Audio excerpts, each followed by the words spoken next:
Okay, many people say debt negotiation is the way to go when you have credit challenges and you want to get them removed. You want to pay less than you owe, all right, to have that account issue resolved. But in fact, that will negatively impact your credit if you pay less than you owe and it shows up on your credit report settled for less than owed for additional 7 years or whatever the statute of limitation for the state is where you live, okay? So I say debt negotiation will not save your credit, but credit repair will. Now let's talk about that. So if you do credit repair, you get the chance to get inaccurate, questionable, unverifiable, or obsolete information deleted from your credit report.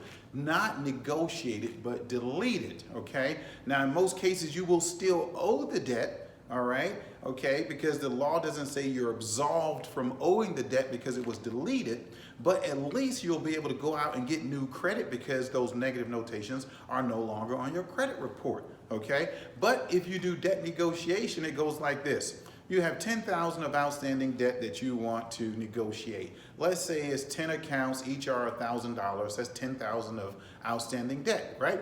Let's say you get the best you can achieve is 40% on $1, okay? And so instead of paying 10,000, you have to pay 4,000, right? So each of those debts you pay $400 of the 1,000 that you actually owe. So 10 accounts will show up on your credit report as settled for less than owed for $400, all right? And that will stay on your credit report for up to 7 years, okay? So how do you think that will look, or how do you think that will impact your credit score once you finish doing that debt negotiation? Your scores are gonna go down, okay? And your credit profile is gonna look bad because now you have all 10 of those accounts showing that you not only did not pay the full $1,000, but you negotiated it, okay?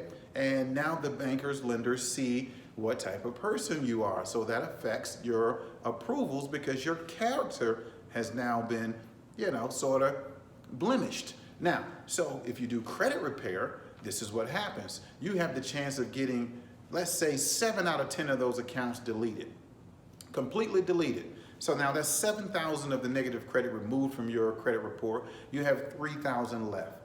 Now, if you're gonna do debt negotiation, I recommend you contact those 3 companies because you're probably not gonna get 100% of your negative information deleted, but I recommend you contact those 3 companies and say, hey, I'll pay you 50% of what I owe on these accounts. Let's say it's 1,000 each, right? So you're gonna pay 500 to settle each account in exchange for a deletion letter. And what will happen, the chances are you getting a deletion letter for 3 accounts versus getting a deletion letter for 10 accounts, okay, is highly unlikely for 10, but for 3 is very likely, all right? And the chance that you will have $1,500 to pay those 3 accounts is likely, but it's highly unlikely that if you couldn't pay 10,000, the total of the 10 accounts, you wouldn't have 5,000 if you got all 10 settled for 50%. You see where I'm going with this? So it's best to do credit repair to try to get as many of the negative accounts deleted as possible. And then the ones that do not get deleted, do debt negotiation in exchange for a deletion letter. So let's say only 2 companies decide to give you a deletion letter. So now you got 8 of the negative accounts deleted, and you only have 1 account on your credit report that says paid for less than owed or settled for less than owed, right? So how's your credit now? You're light years away from where you were if you had tried to settle all 10 accounts, okay? So debt negotiation won't save your credit, but credit repair can.